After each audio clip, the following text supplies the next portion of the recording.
ابراہیم علیہ السلام نے جب اللہ تعالیٰ کے گھر کی تعمیر کی، جب تعمیر کی، اب اسماعیل علیہ السلام بڑے ہو چکے ہیں، اپنے والد ابراہیم علیہ السلام کو اینٹیں اٹھا کے دیتے، گارا بنا کے دیتے.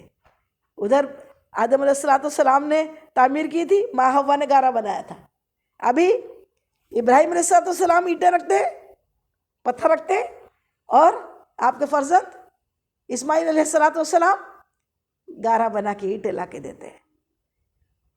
وہ جو پتھر ہے نا، کوئی معمولی پتھر نہیں ہے. مقام ابراہیم، مقام ابراہیم جو ہے نا، یوں تو نبیوں کی یہ خاصیت ہوتی ہے اللہ کے نبیوں کی کہ اللہ کے نبی جس پتھر پر پیر رکھتے وہ موم ہو جاتے. کیا ہو جاتے؟ آپ کے احترام میں پتھر پگھل جاتے، موم ہو جاتے، کمفرٹیبل بن جاتے، پتھر چبھتے نہیں پاؤں میں. ابھی آپ اپنی آنکھوں سے دیکھ سکتے ہیں نا، جتنے لوگ بھی عمرہ کر کے آئے، حج کر کے آئے الحمدللہ، انہوں نے دیکھا ہوگا مقام ابراہیم کا جو کانچ کے اندر وہ نشانی رکھی گئی ہے، اس کو اللہ نے اپنی نشانی بنایا ہے. قدم کے نشان کس کے؟ اللہ کے نبی کے. اللہ تعالیٰ فرما رہا میری نشانی ہے. نبیوں کے قدموں کی نشانی کو بھی اللہ اپنی نشانی فرماتا ہے. اور کتنے گہرے؟ اتنے گہرے، ایک انچ سے زیادہ گہرے پاؤں کے نشان ہیں اس میں. سوچو پتھر کے اندر پاؤں کے نشان. اب ہزاروں برس بیت گئے جیسے کہ ویسے.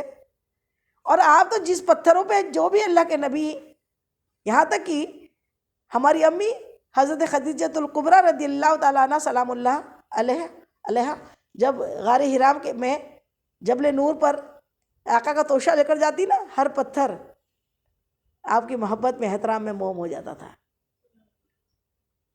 تو اب اتنے سارے پتھر ابراہیم علیہ السلام نے جتنے پتھروں پہ ہاتھ رکھا ہوگا، اس میں کتنے پتھروں پہ آپ کے پاؤں کے نشان پڑے ہوں گے نا. لیکن صرف مقام ابراہیم پہ ہی نشانی کیوں رہ گئی؟ باقی پتھر تو جیسے کہ ویسے ہو، صرف مقام ابراہیم پہ نشانی کیسی رہ گئی؟ تو بات کیا ہے کہ وہ نشانی ایسی رہ گئی کہ جب آپ نے کعبۃ اللہ کی مزدوری کر لی، اللہ نے حکم دیا اے ابراہیم ہمارے گھر کی تعمیر کرو. اب وہاں پہ جو بنیادیں تھی، جبریل امین نے اس کی شناخت کر کے بنیادیں بتا دی. اب آپ نے وہاں تعمیر کی. جب تعمیر پوری ہو گئی تو آپ نے کیا کیا؟ آپ نے اسی پتھر پر کھڑے ہو کر، جس پتھر سے، وہ پتھر کی خاصیت میراکلی پتھر تھا، بڑا ہی جادوئی، بڑا کرشمائی پتھر، وہ پتھر جنت کا پتھر. یہ اس پتھر پہ جب کھڑے ہوتے، اینٹ لینے کے لیے جب نیچے ہاتھ کرنا ہوتا تو پتھر اپنے آپ نیچے ہو جاتا. اینٹ لگانے جب اوپر جانا ہوتا، پتھر اپنے آپ بلند ہو جاتا. سبحان اللہ سبحان اللہ. یہ پتھر اب ابراہیم خلیل اللہ نے جب کعبے کی تعمیر پوری کر لی، مزدوری پوری کر لی، ہر کام تو اللہ کی مزدوری تو کی نا اللہ کے نبی نے. اب جب مزدوری ہو گئی تو مزدوری پہلے سے طے تو تھی نہیں کہ اتنا لوں گا یا اتنا دوں گا. اللہ نے ایسا تو فرمایا نہیں تھا. اللہ نے نبی کو حکم دیا تھا، اللہ کے نبی نے کام کر لیا. کام کرنے کے بعد بڑے بولتے نا، بے محل بے موقع بات نہیں کی جاتی. با محل با موقع ہونا چاہیے. وقت کے حساب سے جب بات کی جائے تو بات اثر کرتی ہے.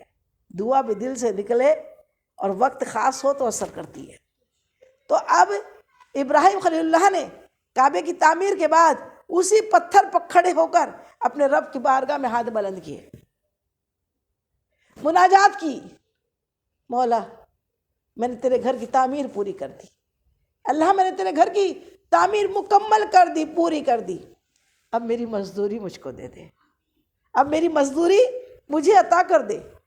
اور مزدوری یہ ہو، سبحان اللہ سبحان اللہ، مزدوری یہ ہو کہ اپنے محبوب محمد مصطفیٰ صلی اللہ علیہ وسلم کو میری اولادوں میں، میری نسلوں میں بھیج، تاکہ میں اس کا دادا بن جاؤں. سبحان اللہ. تاکہ جب اس کا ذکر ہو تو میرا بھی ذکر ہو. میری اولادوں میں بھیجنا، میری اولادوں میں بھیجنا. یہ اس مقام ابراہیم پہ کھڑے ہو کے ابراہیم خلیل اللہ کی دعا تھی. اسی لیے اللہ تعالیٰ نے اپنے حبیب کے میلاد کے لیے کی گئی دعا جس پتھر سے کی گئی اللہ نے اس کو نشانی بنا کے وہاں محفوظ کر دیا۔ یہ سورہ بقرہ میں ہے، سورہ بقرہ میں وہ آیت ہے جس میں اور آقا خود فرماتے ہیں میں اپنے باپ، میں اپنے دادا ابراہیم کی دعا ہوں، خود آقا فرماتے ہیں۔ اور قرآن میں سورہ بقرہ میں بھی اللہ تعالیٰ نے ذکر کیا کہ ابراہیم نے ایسی دعا کی کہ میری اولادوں میں، میری نسلوں میں اللہ تعالیٰ تو اپنے حبیب کو دنیا میں بھیجنا۔ سبحان اللہ سبحان اللہ۔ اب یہ مقام ابراہیم اسی لیے یادگار پتھر ہوا، اور جب کعبے کی تعمیر مکمل ہوئی نا تو ابراہیم علیہ السلام نے ایک چکر کعبے کا کیا، بڑی محبت کے ساتھ کیا، پورا دیکھا کعبے شریف کو، کہیں کچھ رہ تو نہیں گیا، کوئی خامی تو نہیں رہ گئی، کوئی کمی تو نہیں رہ گئی۔ اے اللہ تو نے حکم دیا تعمیر کرنے کا، میں پورا کرا کی نہیں کیا؟ ایک بار میں دل مطمئن نہیں ہوا، ایک بار میں دل کو سیٹسفیکشن نہیں ہوا، دل کو تسلی نہیں ہوئی۔ دوسرا چکر کیا، تیسرا چکر کیا، چوتھا چکر کیا، پانچواں چکر کیا، چھٹا کیا، ساتواں کیا۔ 7 چکر کے بعد دل کو لگا ہاں برابر ہے، صحیح بنا ہے، صحیح دیواریں بنی ہیں۔ 7 چکر ابراہیم خلیل اللہ، ابراہیم علیہ السلام کعبۃ اللہ کے کر رہے تھے۔ اللہ رب العزت عرش مولا سے ابراہیم علیہ السلام کی وہ محبت والی ادا دیکھ رہا تھا۔ اللہ تعالیٰ نے اس ادائے ابراہیم کو تا قیامت تک جتنے بندے حج کریں گے، چاہے وہ 20 سال کا نوجوان ہو، چاہے 100 سال کا بوڑھا ہو، اسے 7 چکر ابراہیم علیہ السلام کی اس ادا کو کرنا ہی پڑے گا۔ جب تک وہ طواف کعبہ نہیں کرے گا اس کا حج نہیں ہوگا۔ سبحان اللہ سبحان اللہ۔ تو یہ کس کی ہے؟ اللہ کے پیاروں کی سنتیں ہیں۔ کعبۃ اللہ کا طواف کرنا یہ ابراہیم خلیل اللہ کی سنت ہے۔ کعبۃ اللہ کو پہلی نظر میں جا کے دعا مانگنا، کہ جیسی جو حاجی پہلی مرتبہ جب جاتا ہے کعبۃ اللہ کو جب پہلی مرتبہ دیکھتا ہے تو اس کی زبان سے نکلنا چاہیے سبحان اللہ الحمدللہ اللہ اکبر، اور اس کے بعد دعا کس کی؟ جامع دعا ابراہیم علیہ السلام کی، کہ کیا دعا؟ اے اللہ، کعبۃ اللہ کو دیکھ کے نظریں ٹکا دینا اور پھر دعا مانگنا، اے اللہ زندگی بھر میں تجھ سے جو جائز دعا مانگوں قبول فرمانا، اے اللہ جو جائز دعا مانگوں قبول فرمانا۔ تو ایسی ایک بار جامع دعا کر لی پھر مانگتے رہو نا زندگی بھر۔ یہ بھی کس کی سنت ہے؟ ابراہیم علیہ السلام کی۔ 7 مرتبہ چکر لگانا ہے، لیکن 8 مرتبہ کعبۃ اللہ کو حجر اسود کے بوسے لینا ہے۔ کتنے مرتبہ؟ 8 مرتبہ۔ 7 چکر 8 بوسے۔ یہ 8 بوسے ایک زائد کیوں ہے؟ یہ سنت مصطفیٰ ہے۔ حجر اسود کو چوم کر میرے مصطفیٰ جان رحمت رویا کرتے تھے، اور حجر اسود کو بوسہ لینا گویا اللہ کے دست قدرت کو بوسہ لینے کے برابر ہے۔ اور آقا فرماتے ہیں یہ رونے کی ہی جگہ ہے، یہ چومنے کی جگہ ہے۔ آقا چومتے تھے، اس لیے ہر حاجی کو اگر چومنے کا موقع نزدیک جا کے نہیں مل رہا ہے رش سے، تو وہ چھڑی سے نہیں تو اشارے سے تو بھی چومنا، بوسہ لینا، استلام بولتے ہیں اس کو، وہ کرنا ضروری ہے، فرض ہے۔ یہ اللہ کے پیاروں کی سنت ہے، اللہ کے پیاروں کی۔ اب یہ تو اللہ کے نبیوں کی سنت ہوئی نا، اللہ کے نبیوں کی سنت ہوئی نا۔ اب کس کی سنت؟ کس کی سنت؟ ابھی عمرے کے لیے اور حج کے لیے کیا ہے؟ طواف 7 چکر ہو گئے، 2 رکعت نماز واجب الطواف ادا کی، اس کے بعد میں 7 چکر صفا سے مروہ، مروہ سے صفا، صفا سے مروہ، مروہ سے صفا، 7 چکر ادا کرنا۔ یہ بی بی ہاجرہ سلام اللہ علیہ، بی بی ہاجرہ سلام اللہ علیہ کی سنت ہے یہ، کہ جب پانی کے لیے جب ننھے حضرت اسماعیل علیہ السلام کو چھوڑ کر حضرت خلیل اللہ چھوڑ کر چلے گئے، اور جب پانی اور کھانا ختم ہو گیا تو پھر پانی کی تلاش میں بی بی ہاجرہ نے صفا سے مروہ، مروہ سے صفا 7 چکر چڑھی ہے اور اتری ہے، اور اپنے فرزند کو اللہ کے گھر کی جہاں بنیادیں تھی وہیں پر چھوڑ دیا۔ پھر بچے کا خیال آتا تو دوڑتی ہی واپس آتی۔ 7 چکر وہ دوڑ رہی تھی، اللہ کو ان کی ادا اتنی پسند آئی، اتنی پسند آئی کہ اللہ تعالیٰ نے اس کو تمام حاجیوں کے لیے ایک رکن بنا دیا، مناسک حج میں شامل کر دیا. اس کے بنا حج نہیں ہوتا. طواف زیارت بھی جو اہم رکنوں میں ہے، اس میں طواف زیارت میں صرف 7 چکر کعبے کا کرنا نہیں ہے، ساتھ میں طواف زیارت جو ہے جس کے بنا اگر جس کو نہیں کیا تو شوہر اور بیوی ایک دوسرے پہ حرام ہو جاتے ہیں، رشتہ ختم ہو جاتا ہے.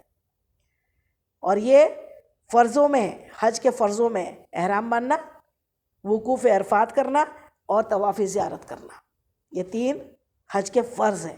ان فرض میں کیا ہے؟ طواف زیارت. طواف زیارت میں کس کی سنت؟ بی بی حاجرہ کی.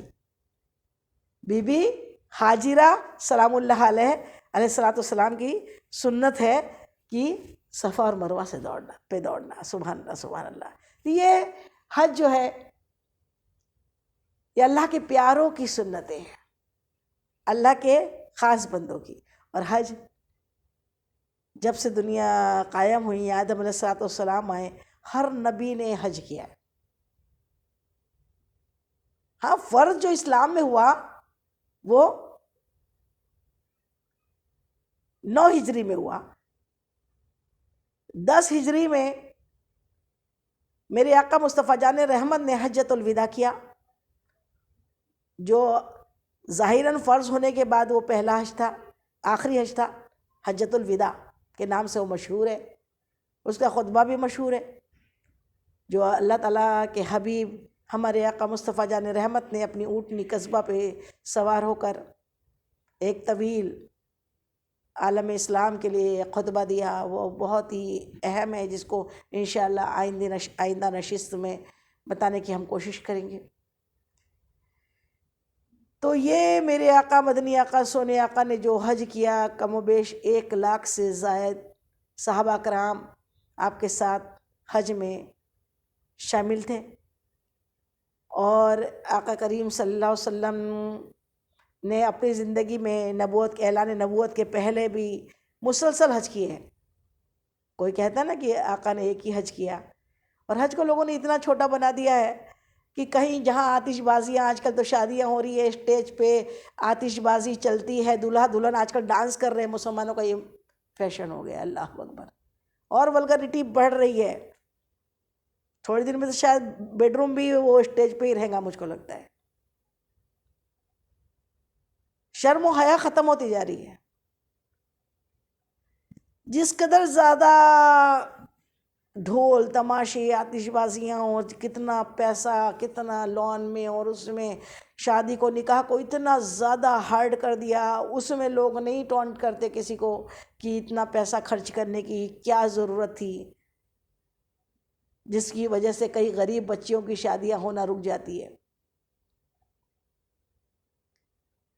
لیکن اگر کوئی اللہ کا بندہ حج اور عمرے کرتا ہے نا، تو اس کے پیچھے ٹونٹنگ شروع کر دیتے ہیں کہ اتنے حج کرنے کی کیا ضرورت ہے، غریب لوگوں کی مدد کرنا چاہیے، مسکینوں کو دیکھنا چاہیے، غریب بچیوں کی شادی میں اتنا پیسہ خرچ کر دینا چاہیے، انہیں کیا شوق آتا ہے بار بار حج کو جانے کا، عمرے کو جانے کا. تو اللہ اکبر، اتنی عظیم عبادت، اور اس کو لوگوں نے ایک چھوٹی سی بات سمجھ لی ہے.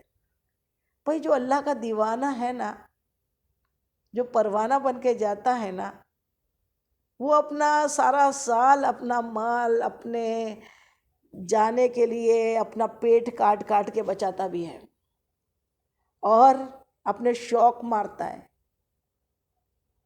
اور جو اللہ سے صحیح میں ڈرتا ہے نا، اللہ کو راضی کرنے جاتا ہے نا، وہ غریب بچیوں کی بھی مدد کرتا ہے، غریبوں کی بھی مدد کرتا ہے، وہ نیک کام بھی کرتا ہے، وہ نمازی بھی پڑھتا ہے، عبادت بھی کرتا ہے، تب جا کے وہاں جانے کے ملوے ہوتے ہیں. اور وہاں کوئی اپنے آپ نہیں جاتا. آقا کی حدیث مبارکہ کہ آقا ارشاد فرماتے ہیں جو حج اور عمرے والے ہیں وہ اللہ کے مہمان ہیں، بلائے جاتے ہیں تو جاتے ہیں، اور جسے اللہ بلا لے اللہ پھر اسے گناہوں سے پاک بھی کر دیتا ہے. اللہ جسے بلا لے، بلائے بغیر کوئی نہیں جا سکتا، کسی کی طاقت نہیں ہے.